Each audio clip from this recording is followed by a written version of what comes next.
एक गांव में नीरज नामक एक सुंदर बालक था। वो अपने पिताजी, विमाता और उनके दो बेटियों के साथ रहता था।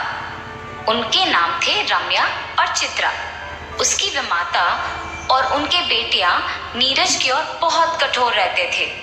घर के सारे काम उनकी बेटियों से नहीं बल्कि नीरज से करवाती थी।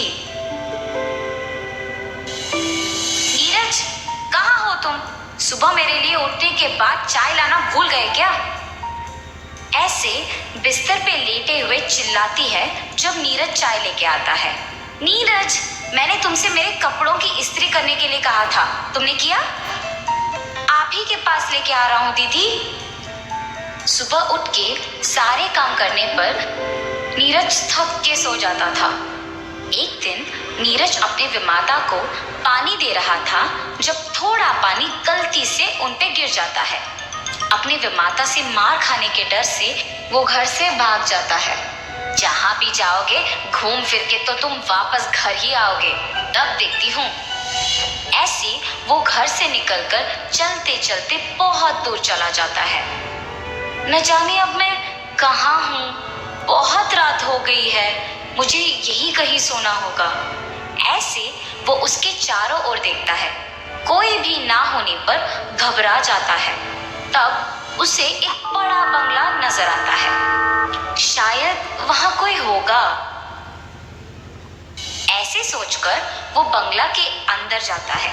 बंगला अंदर से बहुत पुराना था और सारे सामान इधर उधर बिखरे हुए थे। कोई है?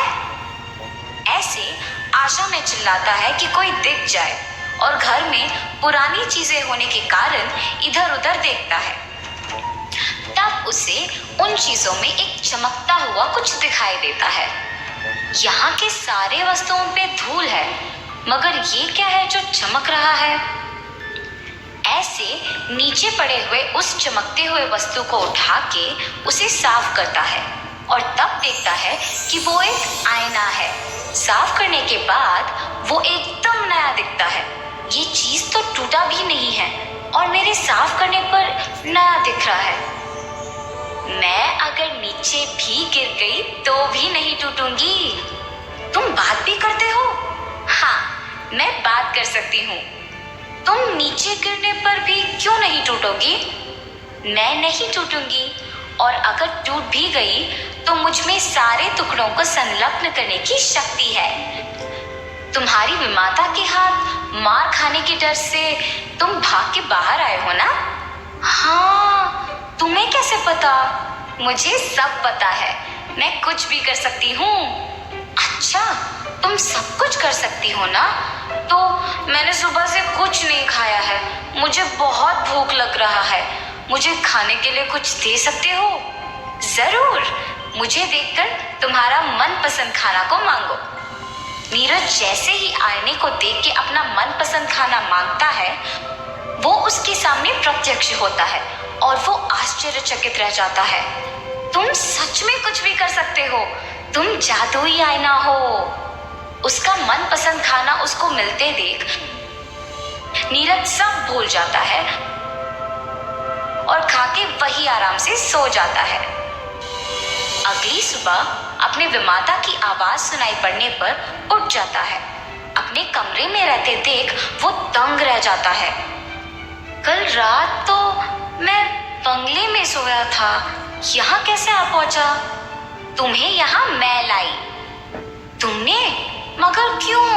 अगर मेरी विमाता मुझे देखेगी तो मारेगी। मुझे डर लग रहा है, मैं यहाँ नहीं रहूंगा, मैं चला जाऊंगा।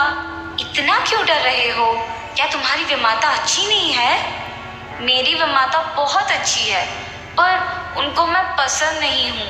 अगर वो मुझे पसंद करती तो मेरी बहुत अच्छी देखभाल करती। तो फिर अपने विमाता में बदलाव क्यों नहीं लाते तुम? मैं उनसे कैसे कहूँ कि मुझसे अच्छे से पेश आए? मैं तुम्हारी मदद करती हूँ, तुम डरो मत। तुम्हारे बहनें स्कूल के लिए तैयार हो रही हैं। तुम नहीं जाओगे? मुझे बहनों के साथ स्कूल जाना बहुत पसंद है, पर मेरे लिए कपड़े और पुस्तकें खरीदना पड़ेगा, इसीलिए मेरी विमाता मुझे नहीं भेजती है। तुम कुछ भी कर सकते हो ना, मुझे कपड़े और पुस्तकें दिला दो।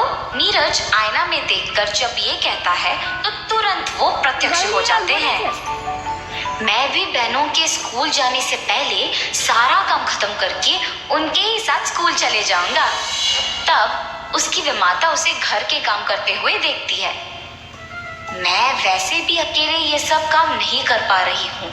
अगर मैं नीरज को डांटूंगी तो वो वापस भाग जाएगा और मुझे काम अकेले करना पड़ेगा।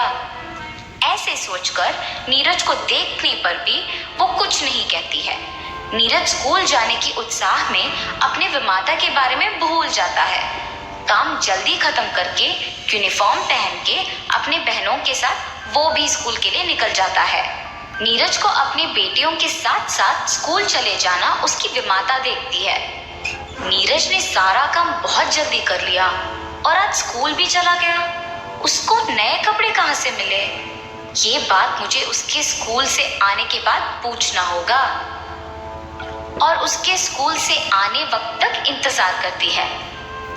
नीरज के स्कूल से आने के बाद मुझे उससे प्यार भरी बातें करके उसको पूछना होगा कि उसके नए कपड़े खरीदने के पैसे कहाँ से मिले।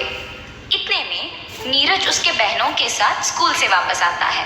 माँ, नीरज के हमारे साथ स्कूल आना मुझे बिल्कुल नहीं पसंद। हाँ माँ, मुझे भी।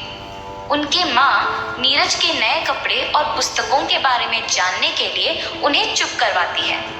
चित्रा, भैया को ऐसे नहीं बोलते। नीरज, इधर आओ बेटा। ऐसे प्यार से बुलाकर उसको अपने बगल में बिठाती है। बेटा, स्कूल का पहले दिन कैसे लगा तुमको? नीरज को जब विमाता उसकी माँ की तरफ प्यार से पेश आना देख उसे बहुत खुशी होती है। काश मेरी विमाता हमेशा मुझसे ऐसी ही बात करती। नीरज बेटा, तुम्हें ये स्कूल यूनिफॉर्म, बैग और पुस्तकें कहाँ से मिले? विमाता, ये सब मैंने नहीं खरीदा। और ऐसे नीरज उनको जादुई आईने के बारे में सब कुछ बताता है। बेटा, मुझे वो आईना दिखाओगे? जी विमाता, अभी लेके आता हूँ। आईना लेकर अपने विमाता को देता है और उस आईने की कहानी उसकी बहनें भी सुनती हैं। माँ, मैं पहले मेरी मनपसंद चीजें मांगती हूँ, मुझे वो आईना दो ना माँ। बड़ी बहन होने के नाते मुझे वो आईना पहले मिलना चाहिए। मैं पहले अपनी मनपसंद चीजें मांगूंगी। तुम दोनों लड़ो मत। चित्रा ने पहले पूछा तो पहले उसे मिलेगा ये। पहले जादुई आईना चित्रा को मिलने पर वो बहुत खुश होती है। मुझे सबसे खूबसूरत बनाओ। ऐसे कहते ही चित्रा बहुत सुंदर बन जाती है और फिर आईना रम्या को दिया गया। मुझे मेरी बहन से भी सुंदर बनाओ। ऐसे मांगते ही रम्या चित्रा से भी ज्यादा खूबसूरत बन जाती है, पर उससे संतुष्ट ना होकर लालच से वो आईने से और खूबसूरत बनाने के लिए मांगती है और तुरंत उसकी सारी सुंदरता खोकर वो बदसूरत बन जाती है। तब रम्या दुखी होती है ये सोचकर कि ज्यादा खूबसूरत बनने की लालच में ऐसी स्थिति आ गई कि अपने आप को आईने में नहीं देख पा रही हूँ। रम्या को ऐसे बदसूरत देख उसकी माँ भी बहुत दुखी होती है। अपनी बहन और विमाता को दुखी देख नीरज जादुई आईने को अपने हाथ में लेके खुद अपनी बहन को सुंदर बनाने के लिए मांगता है। तुरंत उसकी बहन खूबसूरत बन जाती है। रम्या के लिए नीरज ऐसे मांगते देख उसकी विमाता को समझ आता है कि वो अपनी बहनों को और उन्हें कितना प्यार करता है और नीरज के साथ उसके बुरे बर्ताव के लिए अफसोस करती है। तब से नीरज को भी अपने बेटियों के समान प्यार करती है, उसे स्कूल भी भेजती है। ये सब देख नीरज भी बहुत खुश होता है। ये सब उस जादुई आईने की वजह से हुआ है। ऐसे सोचकर वो खुशी खुशी अपनी जिंदगी जी लेता है।